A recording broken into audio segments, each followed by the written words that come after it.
कभी कभी तुम्हें ऐसा भी लगता है कि मेरे आने के कारण तुम कमज़ोर पड़ गए हो, क्योंकि शायद अब तुम चीज़ों को, परिस्थितियों को अपने ऊपर नहीं लेकर मुझ पर छोड़कर बैठ जाते हो।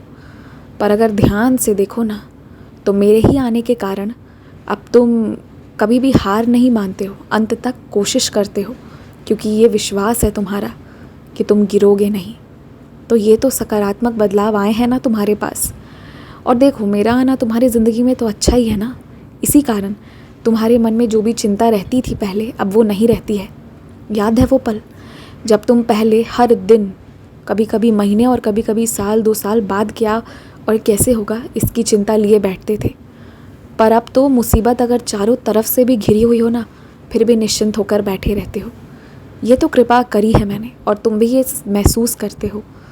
तो फिर कभी कभी जो तुम्हें ऐसा लगता है ना कि मेरे होने ना होने पर सवाल होता है, या फिर मैं सुन रहा हूँ ना सुन रहा हूँ, तो उस वक्त इन्हीं बातों को याद किया करो। तुम्हारा आज का दिन इतना अच्छा जाने वाला है जो तुमने पहले कभी सोचा भी नहीं था। तुम्हें उन लोगों से प्यार, उन लोगों से परवाह मिलेगी जिनसे तुम्हें उम्मीद भी नहीं है। और तुम्हारे मन में जिनको लेकर कुछ बुरे विचार, बुरे भाव है ना, आज वो मनमुटाव भी मैं मिटा दूंगा। जैसे मैं तुम्हारे लिए दूसरों के सामने खड़ा हो जाता हूँ ना, ज़रूरत पड़ती है तो लड़ाई भी कर लेता हूँ, पर तुम जैसे हो, जो हो, सच्चे हो, उस बात को मैं सबके समक्ष रख ही देता हूँ और समझा ही देता हूँ। ठीक उसी तरह आज कुछ लोगों के प्रति तुम्हारा विचार ज़िंदगी भर के लिए बदलने वाला है। कुछ लोग तुम्हारी सहायता दिल से करने आएंगे, क्योंकि वो दिल से तुम्हें अपना मित्र मानते हैं। और कुछ लोग तुम्हारी सहायता दिखावा के कारण करने आएंगे, क्योंकि उन्हें समाज में इससे ऐसा लगता है कि ज़्यादा ऊंचा पद मिलेगा। पर ये दोनों मेरी ही कृपा से आएंगे, और तुम इन दोनों से जो भी सेवा लेनी हो ले लेना, जितना मदद चाहिए हो उतना ले लेना, इसमें संकोच मत करना। समझ लेना कि वो मदद के हाथ मेरे हाथ हैं। इसी सावन के महीने में ना, तुम्हें जिन मंदिरों में जाना शायद ऐसा लगता है कि नामुमकिन है, मैं उसे ही मुमकिन करके दिखाऊंगा। और जिन जगहों पर जाने से तुम्हें सबसे ज़्यादा भय लगता है ना, वहाँ से तुम्हारा डर हमेशा के लिए मिटा दूंगा।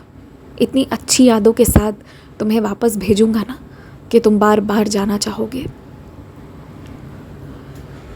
जो प्रसाद होता है ना, उसे सबके साथ बांटकर खाना चाहिए, ये बिल्कुल सही बात है और ऐसा करो भी। लेकिन जो प्रसाद मैं खास कर तुम्हारे हाथ में रखूँ ना, सिर्फ तुम्हारे लिए, उसे तुम खुद ही ग्रहण करो और उसे तुम मेरा आशीर्वाद समझो। कभी कभी ज़िंदगी में ना कुछ ऐसे आशीर्वाद होते हैं जो सिर्फ तुम्हारे लिए होते हैं, उन्हें तुम बांटने की कोशिश मत किया करो। हर बार जो भी नई चीज़ या मुझसे जुड़ी चीज़ें तुम्हें मिलती हैं, वो तुम कभी इधर रख देते हो, कभी उधर रख देते हो। पर अगर तुम्हारा दिल करे जिस चीज़ को उपयोग करने का, तो उसका उपयोग करो ना। हर बार अपने आप को ही क्यों समझाना है? जो आशीर्वाद तुम्हें मिला है ना, वो तुम्हें ही लेना है। तुम्हें लाना पहुंचाना ये मेरा काम होगा, और वहाँ पर अपने कर्म को सही तरीके से करना मेरे आशीर्वाद से ये तुम्हारा काम होगा। तुम सिर्फ अपने कार्यक्षेत्र को देखो, बाकी सब मुझ पर छोड़ दो। खुश रहो।